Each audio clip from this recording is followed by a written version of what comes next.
Hello student, welcome in ghost chemistry classes. आज का topic है बेटा बायोमोलिक्यूल पार्ट सेकेंड। अब हम बात करेंगे कार्बोहाइड्रेट जो होता है हमारा कैसा होगा, स्वीट इन द टेस्ट। अगर मैं इसके टेस्ट की बात करता हूँ तो जो इसका जो टेस्ट होता है वो हमारा कैसा होगा, स्वीट होगा। ठीक है बेटा, कैसा होगा, स्वीट। स्वीट टेस्ट होने की वजह से इसको हम क्या नाम देते हैं, शुगर। ठीक है। और अगर हम बात करेंगे जो कॉमन शुगर है, अगर हमसे पूछा जाए कॉमन शुगर जो कि हमारे घरों में इस्तेमाल होती है, ठीक है, इन आवर होम, ठीक है, तभी ये जो कॉमन शुगर जो होगी वो कौन होगी, सुक्रोज। ठीक है, वो क्या होगा बेटा, सुक्रोज। ठीक है, एक क्वेश्चन ये भी पूछी जाती है कॉमन शुगर की अगर बात किया जाए तो क्या होगा, सुक्रोज। अच्छा, ये तो बहुत सिंपल सा क्वेश्चन है। एक क्वेश्चन ये भी पूछा जाता है कि जो हमारा मिल्क होता है, मिल्क, ठीक है, मिल्क में जो शुगर पाई जाती है वो कौन सी शुगर होती है, वो होती है लैक्टोज। क्या होती है बेटा, लैक्टोज। ठीक है, इस तरीके से एक क्वेश्चन हमारा ये भी हो गया। ठीक, अब हम बात करेंगे कार्बोहाइड्रेट को हम क्या बोलते हैं, एक पॉइंट और भी बात करेंगे। कार्बोहाइड्रेट्स को हम सैकराइड्स भी बोलते हैं। क्या बोलते हैं, सैकराइड्स। सैकराइड्स इसलिए बोलते हैं क्योंकि जो इसका जो ग्रीक वर्ड है, ग्रीक वर्ड में होता है सैकरान। क्या होता है बेटा, सैकरान। और सैकरान का मतलब ये होता है शुगर। क्या नाम होता है, शुगर। ठीक है, इस वजह से हम बोलते हैं इसको सैकराइड्स बोलते हैं। ठीक है, कार्बोहाइड्रेट को हम क्या बोलेंगे, सैकराइड्स बोलेंगे। क्यों, वे ग्रीक वर्ड में इसको हम क्या बोलते हैं, सैकरान। सैकरान का मतलब ये होता है क्या, शुगर। ठीक, अब हम क्लासिफिकेशन की बात करेंगे। आइए हम लोग क्लासिफिकेशन के बारे में बात कर लेते हैं। क्लासिफिकेशन, इसको मिटा देता हूँ थोड़ा सा भाई, क्योंकि थोड़ा सा जगह मुझे ज्यादा चाहिए।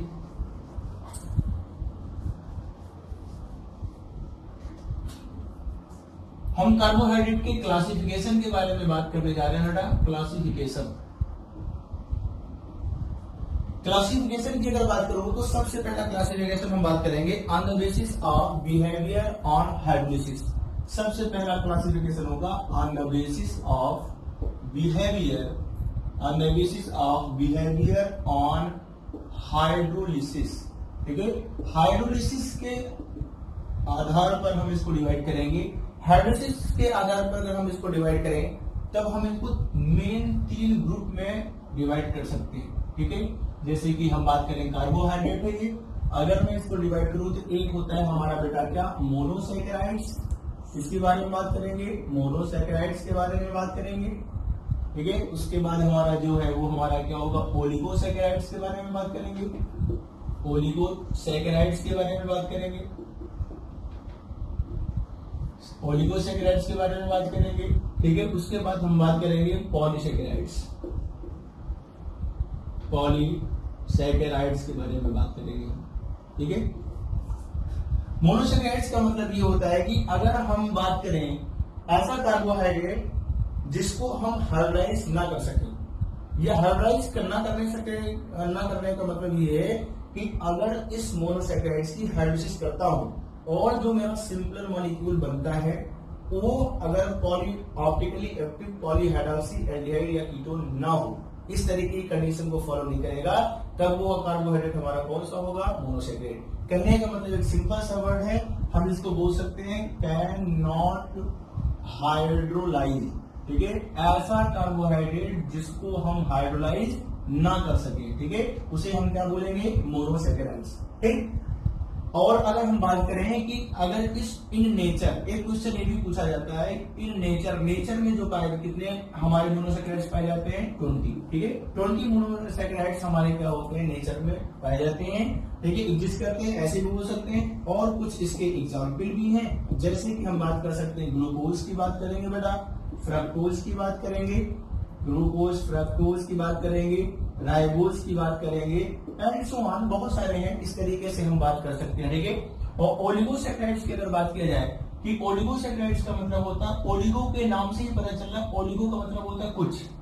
ठीक है, अगर मैं इसकी हाइड्रोलिसिस करूं, क्या करूं बेटा, हाइड्रोलिसिस। अगर मैं हाइड्रोलिसिस करूं और हाइड्रोलिसिस करने के बाद अगर हमें 2 से लेकर के 10 क्या मोनोसैकेराइड का फॉर्मेशन अगर हो रहा है, 2 से 10 मोनोसैकेराइड का फॉर्मेशन अगर हो रहा है, तब उसे हम क्या बोलेंगे, ओलिगोसैकेराइड्स। ठीक, 2 से 10 मोनोसेक्राइड, अगर 2 से अगर क्या कहते हैं कम कहने मतलब ना हाइड्रोलाइज किया जा सके उसे बोलोगे मोनोसेक्राइड्स, ठीक है। और अगर यहाँ पर अगर मैंने हाइड्रोलिसिस करवाया, क्या किया, हाइड्रोलिसिस करवाई, और हाइड्रोलिसिस करवाने के बाद ठीक है मेरी मोनोसेक्राइड्स, ठीक है मेरी मोनोसेक्राइड्स की बात किया जाए, या ऐसे हो सकते हैं कि मोनोसेक्राइड का नंबर हमारा क्या हो 10 से क्या उल्टा ज्यादा हो, ठीक है, तब हम क्या कहते हैं, इसको हम क्या बोलेंगे, पॉलीसेक्राइड। ठीक इस तरीके से हम बात कर सकते हैं। लेकिन इस ओलिगोसेक्राइड्स को भी हम क्या करेंगे, डिवाइड कर सकते हैं, ठीक है। जैसे कि अगर हम बात करें ओलिगोसेक्राइड्स में, तो ओलिगोसेक्राइड्स में एक होता है हमारा डाइसेक्राइड, डाइसेक्राइड के बारे में बात करेंगे, ठीक है, डाइसेक्राइड हो गया। और हमारा इसमें बात कर सकते हैं ट्राइसेक्राइड के बारे में भी बात कर सकते हैं, और हम क्या बात कर सकते हैं, टेट्रासेक्राइड्स के बारे में भी बात कर सकते हैं, टेट्रासेक्राइड्स के बारे में बात कर सकते हैं। नाम से ही पता चल रहा है कि अगर हम इसकी हाइड्रोलिसिस करवाएं, ठीक है, तब यहाँ पर क्या हाइड्रोलिसिस करवाने के बाद हमारा क्या बनता होगा, 2 मोनोसेक्राइड का फॉर्मेशन यहाँ पर होता होगा। यहाँ पर हाइड्रोलिसिस करवाने के बाद हमारा क्या होता होगा बेटा, 3 मोनोसेक्राइड्स का फॉर्मेशन हुआ करता होगा, 3 मोनोसेक्राइड्स का फॉर्मेशन होगा, ठीक है। और यहाँ पर अगर इसकी हाइड्रोलिसिस करवाया जाए तो हमारा जो होगा वो हमारा क्या होगा, 4 मोनोसेक्राइड का भी फॉर्मेशन होगा, ठीक है। एंड सो ऑन और भी है, लेकिन बस हमारे सिलेबस में इतना ही है। लेकिन अगर सब आपसे ये कहा जाए कि सबसे कॉमन चीज इसमें कौन सी है, सबसे मोस्ट कॉमन की अगर बात किया जाए तो most common disaccharide, most common oligosaccharide की अगर मैं बात करूं तो हमारा कौन होगा, डाइसेक्राइड। ठीक इस तरीके से हम बात कर सकते हैं। अच्छा, इस डाइसेक्राइड के बारे में अगर हम बात करें तो इसके एग्जाम्पल हमारे जो हैं वो हमारे एग्जाम्पल हमारे कौन होंगे, एक तो हमारा माल्टोज होगा, कौन होगा बेटा, माल्टोज भी है। और दूसरा अगर हम बात करें तो हमारा क्या होगा, एग्जाम्पल बात कर सकते हैं, लैक्टोज भी बात कर सकते हैं, ठीक है। माल्टोज की अगर मैं हाइड्रोलिसिस करवा देता हूं, अगर मैंने इसकी हाइड्रोलिसिस अगर मैंने करवा दिया, हाइड्रोलिसिस करवा दिया अगर, तब यहाँ पर हमारा क्या बनेगा, एक मॉलिक्यूल ग्लूकोज का और दूसरा भी मॉलिक्यूल हमारा क्या होगा, ग्लूकोज का बनेगा, ठीक है, जो कि हमारा क्या होगा बेटा, सेम है, ठीक है। और अगर मैं लैक्टोज की अगर मैं हाइड्रोलिसिस करवाता हूं तो एक मॉलिक्यूल हमारा ग्लूकोज का और दूसरा हमारा क्या होगा, ठीक है, सॉरी लैक्टोज की अगर बात किया जाए तो यस ठीक है, लिख दिया, कोई दिक्कत नहीं। लैक्टोज की अगर मैं बात करूं तो लैक्टोज में हमारा क्या होता है, एक मॉलिक्यूल जो ग्लूकोज का होगा, दूसरा हमारा एक मॉलिक्यूल क्या होगा, गैलेक्टोज का भी होता है, ठीक है। और एक एग्जाम्पल अगर मैं आपको दूं तो सुक्रोज की बात किया जाए, सुक्रोज, और सुक्रोज की अगर मैं हाइड्रोलिसिस करवा दूं तो एक मॉलिक्यूल ग्लूकोज का, दूसरा हमारा क्या होगा बेटा, फ्रक्टोज का होगा, ठीक है। तो कहने का मतलब मेरा ये है कि इसमें हमारा जो मोनोमर है वो हमारा कौन है, डिफरेंट है, और यहाँ पर हमारा मोनोमर क्या है, सेम है। तो इसका मतलब ये हुआ कि जो हमारा डाइसेक्राइड है, अगर मैं इसकी हाइड्रोलिसिस करवाता हूं तो हमारे जो मोनोमर बनते हैं 2 डाइसेक्राइड वाले में, वो हमारे सेम भी हो सकते हैं और क्या हो सकते हैं बेटा, डिफरेंट भी हो सकते हैं, ठीक है। अच्छा, इस पॉलीसेक्राइड के बारे में हम थोड़ा सा बात कर ही चुके हैं। मोनोसेक्राइड हमारे क्या 10 से अगर हाइड्रोलिसिस करवाया जाए, 10 से अगर ज्यादा, दैट इज कॉल्ड मेरी मोनोसेक्राइड, तब उसे क्या बोलोगे बेटा, पॉलीसेक्राइड का नाम दोगे। इसका एग्जाम्पल क्या होगा, स्टार्च की बात कर सकते हो, इसके एग्जाम्पल की अगर मैं बात करूं तो स्टार्च की बात कर सकते हो, सेलुलोज की बात कर सकते हो, ठीक है बेटा, ग्लाइकोजन की भी बात कर सकते हैं आप, और हम क्या गम की भी बात कर सकते हैं, ठीक है। इस तरीके से हम क्या कहते हैं, पूरा classification on the basis of hydrolysis. अब मैं थोड़ा सा समराइज करने की कोशिश करूंगा आपको। मैं कहना चाह रहा हूं कि क्लासिफिकेशन की बात करेंगे on the basis of behaviour on hydrolysis. Carbohydrate को तीन मेन ग्रुप्स में बांटा गया था मेरा भाई, कौन कौन सा, मोनोसेक्राइड्स की बात करेंगे, ठीक है, और क्या ओलिगोसेक्राइड्स की बात करेंगे, पॉलीसेक्राइड्स की बात करेंगे। मोनोसेक्राइड वो होते हैं जिसकी हाइड्रोलिसिस न किया जा सके। हाइड्रोलिसिस ना किया जा सकने का मतलब ये है कि अगर मैं हाइड्रोलिसिस करवा दूं तो जो कंपाउंड हमारा बन रहा है उसमें ऑप्टिकली एक्टिव पॉलीहाइड्राइड्स के लेयर कीटोन की प्रॉपर्टी खत्म हो जाए, दैट इज द कारण क्या बोलोगे, मोनोसेक्राइड, ठीक है। ये हमारा नेचर में कितने होते हैं, 20 की बात करेंगे, ठीक है। और ये हमारा एग्जाम्पल क्या होगा, ग्लूकोज, फ्रक्टोज और क्या, राइबोज, ठीक है, इतना बहुत है। आगे बात करेंगे ओलिगोसेक्राइड की अगर हाइड्रोलिसिस करवाया जाए तो हमारा 2 से 10 मोनोसेक्राइड का फॉर्मेशन हो, उसे बोलेंगे ओलिगोसेक्राइड्स। और अगर 10 से ज्यादा मोनोसेक्राइड अगर हमारा बन जाए, दैट इज कॉल्ड मैंने कहा मोनोसेक्राइड, उसे क्या बोलोगे, पॉलीसेक्राइड, ठीक है। अब यहाँ पर क्या 2 से 10 वाले में इसको भी हम डिवाइड कर सकते हैं, डाइसेक्राइड, ट्राइसेक्राइड, टेट्रासेक्राइड एंड सो ऑन। लेकिन जो हमारा मोस्ट कॉमन है कौन है? डाइसेक्राइड। डाइसेक्राइड में 2, ट्राई में 3, टेट्रा में 4। डाइसेक्राइड की बात किया जाए तो माल्टोज, लैक्टोज और क्या माल्टोज की बात किया जाए, लैक्टोज की बात किया जाए और क्या क्या सुक्रोज की बात किया जाए। माल्टोज में ग्लूकोज, लैक्टोज में ग्लूकोज और गैलेक्टोज की बात करेंगे, सुक्रोज की बात करेंगे, ग्लूकोज और फ्रक्टोज। ठीक है, इन दोनों में क्या होता है? डिफरेंट है, इसमें सेम। ठीक, इस तरीके से हम बात कर सकते हैं। ठीक है, अब हम आपको बात करेंगे ऑन द बेसिस, इसको मैं अब मिटाऊंगा।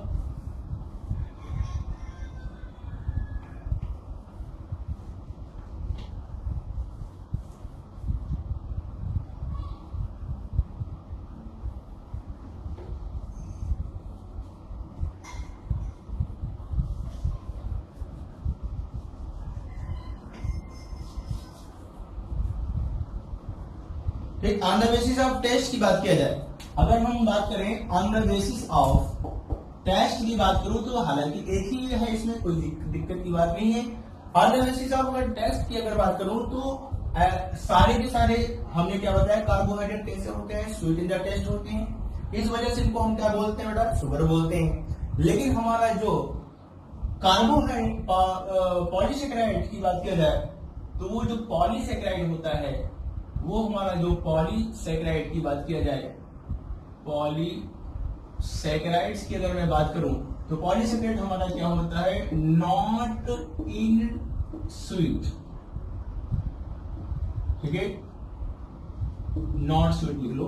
नॉट स्वीट कहने का मतलब ये हमारा स्वीट मीठा नहीं होता, इस वजह से इस पॉलीसेकेराइड को हम क्या बोल देते हैं? Non sugar. Basis of reducing and non reducing sugar की बात करेंगे। एक हमारी रिड्यूसिंग शुगर होती है, दूसरी हमारी क्या होती है बेटा? नॉन रिड्यूसिंग शुगर होती है।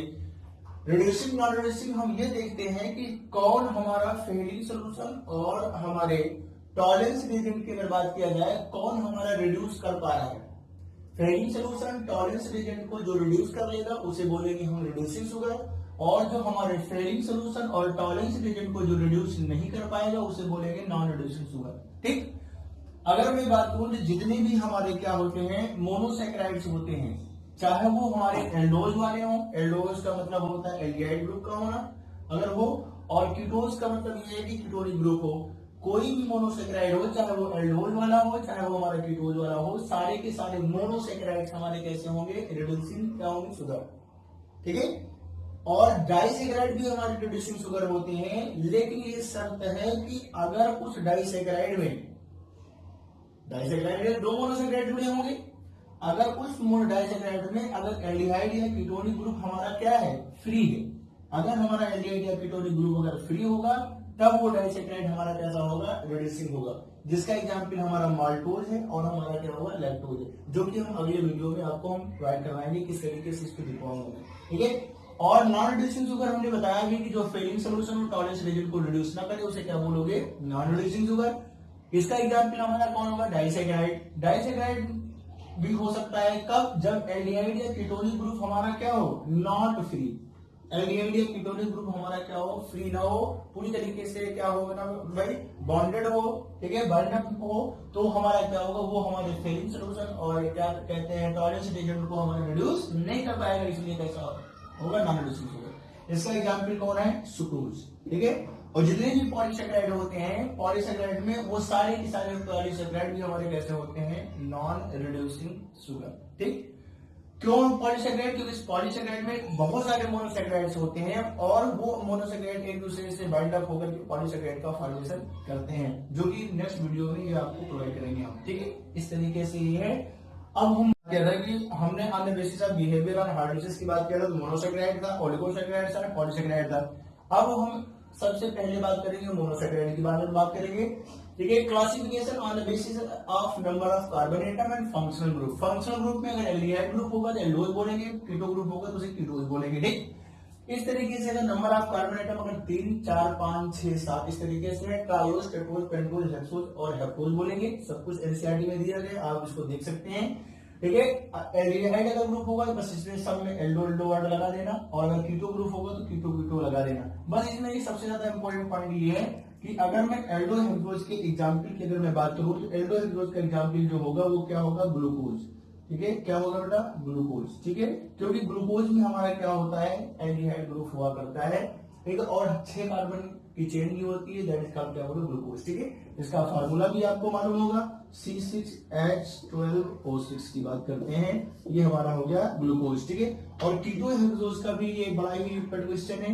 ये कीटो हेक्सोज का क्या होगा बेटा, हमारा क्या होगा, फ्रक्टोज होगा। और फ्रक्टोज में जो हमारा फार्मूला होता है, फार्मूला तो सीधा वही होगा, C6H12O6 की बात करेंगे। ठीक है, लेकिन यहाँ पर कौन सा ग्रुप होता है, कीटो ग्रुप। हम आए आपको बताएंगे ग्लूकोज के बारे में, थोड़ा सा हम बात करेंगे ग्लूकोज। ठीक है, ग्लूकोज की अगर बात किया जाए तो ग्लूकोज का फार्मूला अभी मैंने बताया, C6H12O6 की अगर बात किया जाए तो ये हमारा, इसे नाम अभी मैंने बताया, तो इसे बोलते हैं एल्डोहेक्सोज। क्या बोलेंगे बेटा, एल्डोहेक्सोज। और इसको और भी नाम दिया जाता है, इसको डेक्स्ट्रोज के नाम से भी जानते हैं। क्या नाम देते हैं बेटा, ये वाला इंपॉर्टेंट है, डेक्स्ट्रोज। ठीक है, अगर मैं इस तरीके से बात करूं, और हमारा ये क्या होता है, freely present in the nature. कुछ पॉइंट है इसके ऊपर, इसके लिए इसको थोड़ा सा याद कर लेते हैं। Freely present in the nature. ठीक है, फ्रीली प्रेजेंट होता है कहां पर, नेचर में। ठीक है, and in combined form, combined form में भी पाया जाता है। कंबाइंड फॉर्म की बात करेंगे, कंबाइंड फॉर्म की बात करेंगे। ये freely present in the nature क्या होता है, नेचर में फ्री फॉर्म में पाया जाता है, और हमारा क्या कहते हैं, कंबाइंड फॉर्म में भी पाया जाता है। और ये हमारा कैसा होता है, प्रेजेंट होता है इसमें इन स्वीट फ्रूट्स। ठीक है, क्या बोलेंगे हम, स्वीट फ्रूट की बात करेंगे, स्वीट फ्रूट की बात करेंगे, एंड क्या बोलेंगे, स्वीट फ्रूट की बात किया जाए एंड हनी की बात करेंगे। ठीक है, और एक सबसे बढ़िया इंपॉर्टेंट पॉइंट है कि अगर हमसे कहा जाए कि लार्ज अमाउंट में ग्लूकोज कहाँ पाया जाता है। ठीक है, लार्ज अमाउंट में, कुछ पॉइंट हम सारे लोगों को समराइज कर रहे हैं। लार्ज अमाउंट में पाया जाता है राइप ग्रेप्स, ये एग्जाम्पल बड़ा इंपॉर्टेंट है। राइप ग्रेप्स बोले तो पके हुए क्या अंगूर में सबसे ज्यादा अमाउंट में पाया जाता है। ठीक है, और present in sweet fruit and क्या बोलोगे, हनी की बात करेंगे। ठीक, इस तरीके से सारे कुछ पॉइंट थे, हमने इसको सारे पॉइंट को मैंने क्लियर किया। अब हम बात करेंगे कुछ चीजें और भी हैं। ये हमारा क्या होता है, मोनोमर होता है। क्या होता है, मोनोमर, मोनोमर ऑफ लार्ज ठीक है carbohydrate, monomer of large carbohydrate. जैसे एग्जाम्पल अगर मैं दे दूं, स्टार्च की बात कर लेता हूं। स्टार्च का अगर तुमसे कहा जाए मोनोमर क्या होगा, तो क्या बताओगे, ग्लूकोज की बात कर लिया जाए। और क्या होगा बेटा, सेलुलोज। अगर सेलुलोज की अगर बात किया जाए और स्टार्च की बात किया जाए, इससे ये क्या होता है, ग्लूकोज मोनोमर हुआ करता है। ठीक है, एक क्वेश्चन बड़ा इंपॉर्टेंट पॉइंट पूछा जाता है कि most abundant organic compound on earth. ये सबसे इंपॉर्टेंट पॉइंट है, most abundant organic compound, most abundant organic compound on earth. ठीक है, अगर हम मुझसे ये कहा जाए अर्थ पर पाया जाने वाला मोस्ट अबंडेंट ऑर्गेनिक कंपाउंड क्या है, तो क्या बताओगे, ग्लूकोज। ठीक है, इस तरह बात करेंगे method of preparation, method of preparation की बात करेंगे। सबसे पहले बात करेंगे फ्रॉम केन शुगर, या हम इसकी बात कर सकते हैं सुक्रोज की बारे में बात करेंगे इस तरीके से। C12H22O11 plus H2O is converted into C6H12O6 plus C6H12O6. This is the glucose. ये हमारा क्या होगा, फ्रक्टोज। ये हमारा इस तरीके से यहां पर लिया जाएगा डाइल्यूट। HCl भी ले सकते हैं, या H2SO4 का भी को भी ले सकते हैं हम इस तरीके से। दूसरा मेथड हमारा होगा फ्रॉम स्टार्च। स्टार्च से बात करेंगे, इसमें एक क्वेश्चन पूछा जाता है कॉमर्शियली की अगर बात किया जाए तो हमारा स्टार्च होगा C6H10O5 का होल एन मॉलिक्यूल अगर लेकर के हम हाइड्रोलिसिस करवा दें। ठीक है, H प्लस इस तरीके से दिखाया जाता है इसको, 393 केल्विन 223 एटमॉस्फेरिक प्रेशर। या डाइल्यूट क्या ले सकते हैं, डाइल्यूट H2SO4। तब भी यहां पर क्या होगा, एन मॉलिक्यूल क्या बनेगा, C6H12O6, दिस इज क्या है, ग्लूकोज। ठीक, ये हमारा स्टार्च भी हो सकता है या सेलुलोज भी हो सकता है। ठीक, तो हमारा इस तरीके से अगर मैं बात करूं तो केन शुगर से हम क्या कर सकते हैं, ग्लूकोज का फॉर्मेशन कर सकते हैं। ठीक है, जो साइड प्रोडक्ट फ्रक्टोज ही बनेगा। और अगर स्टार्च से अगर बात करें तो स्टार्च या सेलुलोज दोनों का फार्मूला सेम भी होता है। ठीक है, पॉलीसेकेराइड है। ठीक है, तो इससे हम हाइड्रोलाइज करवाने के बाद भी हम ग्लूकोज का फॉर्मेशन कर सकते हैं। ठीक,